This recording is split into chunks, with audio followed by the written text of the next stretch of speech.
Thank you so much for that question. As I've highlighted earlier, we consciously, our organization, Social Security Movement, consciously implanted ourselves in the Labour Party as early as 2021, even before the so-called Obi Dati wave came. The reality was that we foresaw that the NSAS issue and the national question is going to drive a lot of currents within the Labour Party, and ultimately the Labour bureaucrats will be forced to do some window dressing with the Labour Party. And that what happened in February. The wave really started in February when the NSC had a summit on the Labour Party. Then in March, the TUC, and then ultimately up to May 1st, 2022, when the NSC and TUC made a grand declaration for all workers to join the Labour Party. Be that as it may, the reality was that I did my primary on the 27th of May, which is the time, based on the electoral calendar, based on the electoral act, within which you can do a valid primaries. And I emerged as a bona fide candidate of the Labour Party for Etiosa Federal Constituency, the constituency where the Lekki massacre happened, the constituency of those who survived the Lekki massacre. Now, be that as it may, and we are very clear that by positioning ourselves in Etiosa, we will be providing a political voice and the continuity of the NSAS movement at the political arena. Now, few weeks later, the Obi, June 1st particularly, Peter Obi came to the party with a whole lot of his obedient supporters. And one of them is this Ata. In fact, we hosted them at Piccadilly Hotel in Naija, where we even introduced them to the party and the rest of it.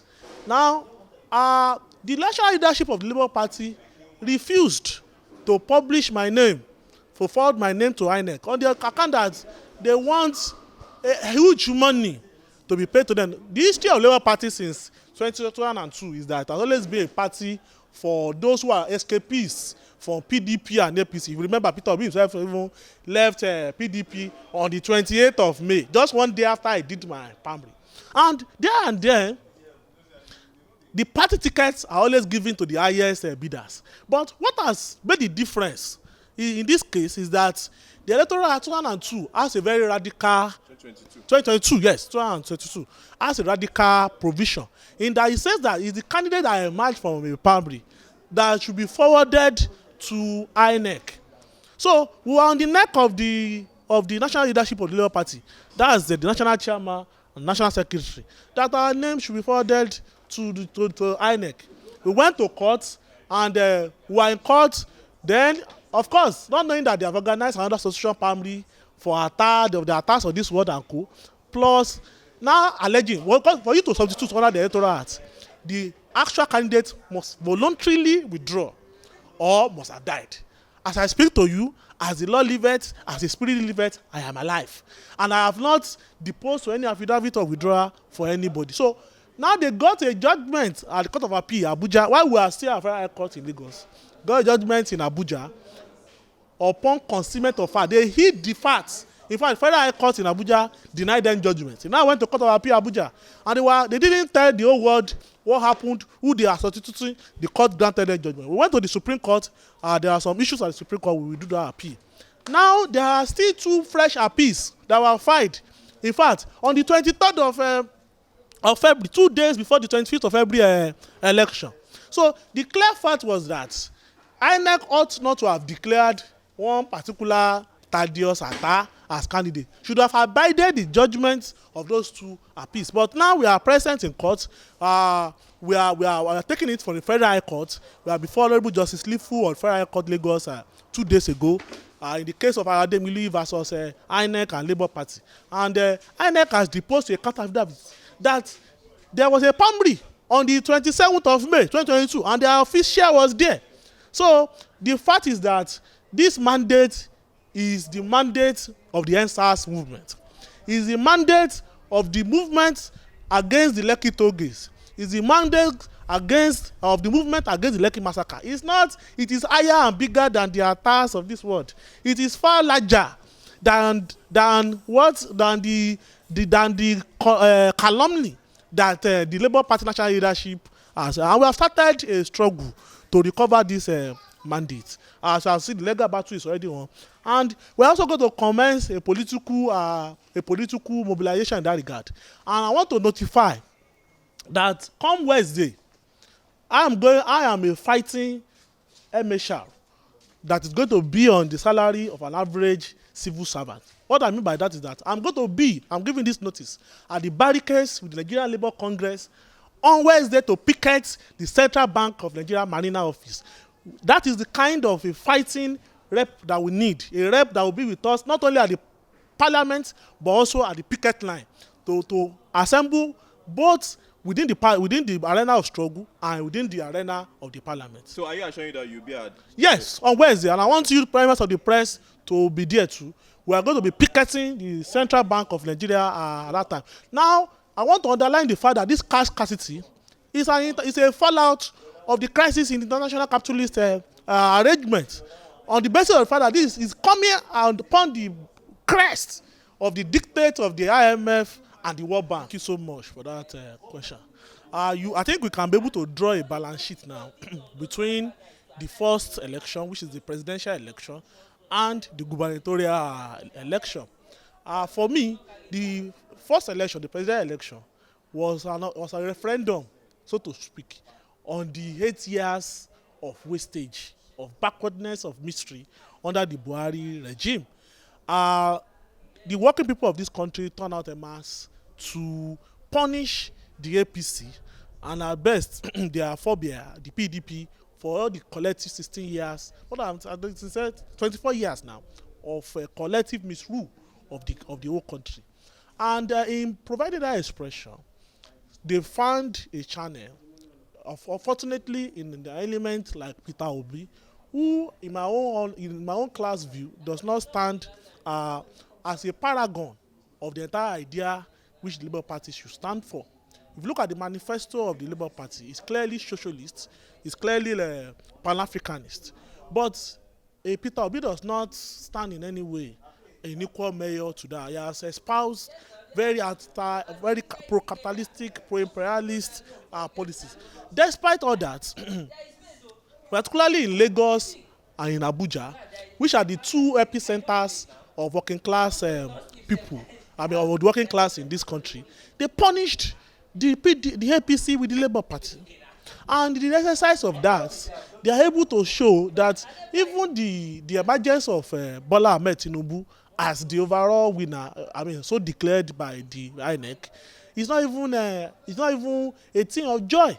There is no celebration whatsoever in any part of the country. If you compare and contrast with what happened in 2015, when the change mantra was a jingle around which there was jubilation and all of that. But even despite the renewed hope of Bola Ahmed Tinubu, there was no renewed happiness anywhere. There was no renewed jubilation anywhere. Be that as it may, it's a case of the eagle the hen that has landed on a rope. There is no ease for the rope, and there is no ease for the hen. As it stands today, the purported mandate of Bola Ahmed Tinubu himself is even still a question of query in the court of law. And we are going to see a lot of legal fireworks in the presidential election tribunal. Now, one major thing that we must pinpoint in this election is the hydra-headed monster of national question. And that was played out essentially after effect, because none of the APC and PDP elements, especially the APC, saw the shock wave of the LP coming in any way, the electoral shock wave around Peter Obi. The aftermath of that, as in all histories of revolution, counter-revolution develops its own pace. They are able to now bring out the ethno-religious poison that it was an Igbo affair and all those things. Now, if you want to challenge this question of Igbophobia, because that's what I call it, is that was it the issue of cash scarcity, and when people are having problem with cash, was it a question of Igbo suffering? The answer is no.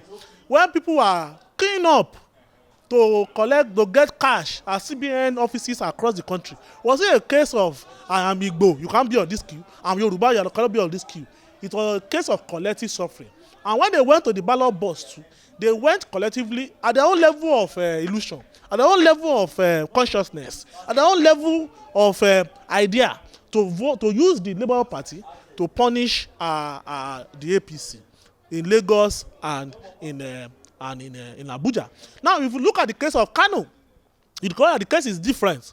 The NNPP, which have a local base there, was the party through which the APC was heavily brutalized. So Lagos, Lagos and Kano are the two commercial centers of the working class in Nigeria. Yet they were given a run for their money. Now fast forward to the gubernatorial elections, and what you discover in that gubernatorial elections is the fact that in the real sense, the Labour Party, despite even its first strong showing, does not have a taproot within the working class, because now it's not a question of all politics is local. Where is your strength in the real sense? And in the absence of a very organic working class political movement rooted within the Labour Party, that is why you saw that many people, there was voters intimidation, suppression of votes, and many people didn't want to die. Nobody really, because the working people really needs a party they can die for. People didn't want to die, so they decided to stay at home. That means that despite all the limitations of the Labour Party, it is not yet a full-rounded working class. It is not a full-rounded working class political alternative.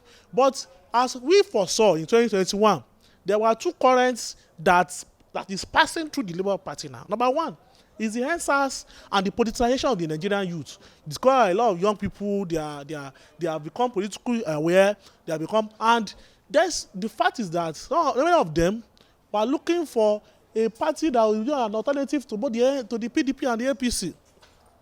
Then, of course, is the national question.